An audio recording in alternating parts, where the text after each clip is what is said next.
Now tell me, the 80s version of this film, we had Vincent Price, and the 2011 version we have Peter Vincent. So tell me, like, how did you like merge the two and kind of reinvent the character? I mean, you got to give all that credit to Marty Noxon, who wrote the script. Okay.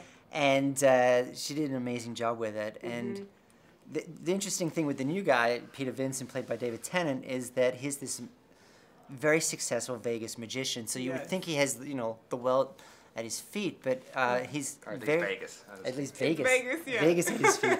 But he's got this self-loathing in his character that comes from a backstory in his character that really makes you empathize with him and root for him, and he has this arc to go through, which isn't dissimilar to the first, except that he's coming from a real place of success. Yes, and I like the part where he starts taking off the mustache and the hair. Yeah, his whole life is a lie. Yeah, it's like a facade. He's revealing, like it's a whole other, like you think he's this person, but then he reveals himself to be something else. So, very quickly. Yeah, and I loved it. I thought it was so much truth and integrity in it. Cool. Yeah, and Colin, I loved your character. Like you were like a sexy, funny, like vampire. Back in the good old days, yeah. I was, wasn't I? Surprising, huh? Surprisingly, like it was Stretch. like different. Definitely Yeah, was a it's a stretch for you, I'm sure. Sure. Yeah. It was something different I'd never explored before. Yeah. And yeah, I was delighted to be part of it. It was a lot of fun. Now, did you see the 80s version? I did. I loved the 80s version. Okay. I loved it so much. I was very dubious that they were going to try and remake it. And then I read it and I loved it from start to finish. It was just a really, really exciting and really fast read. And I knew Craig was going to be part of it. And I'd seen his work on Lars and the Real Girl, and loved his work. So it was kind of became a no-brainer really fast. Jane, it's Jerry from next door. Don't answer the door. This is my house, and I will answer the door if I want to. Mom! Jane, I need to talk to you. Just hold on. Now, your son is harassing me.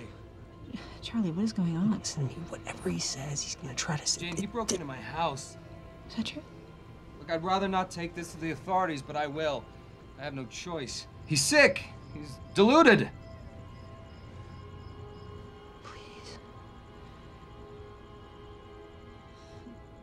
Go get the authorities.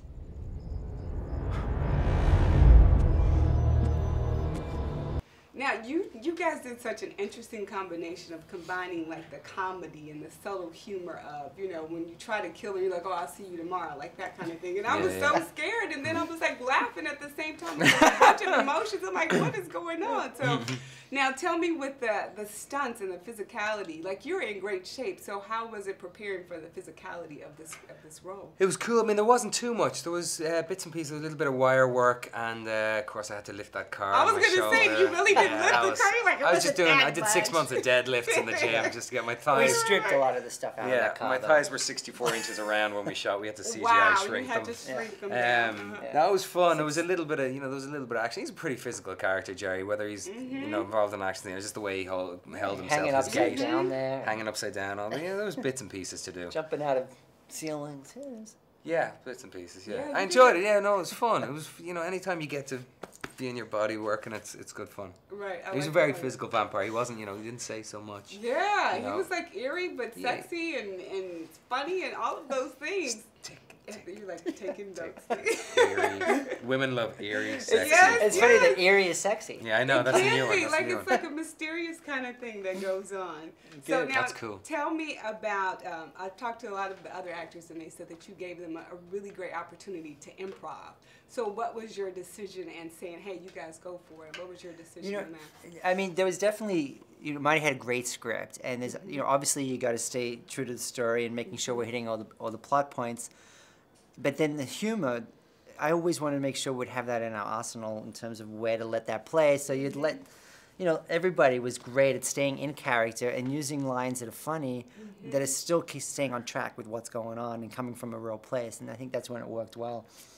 And all of us, and the same with, people reacting to it as well. Yeah.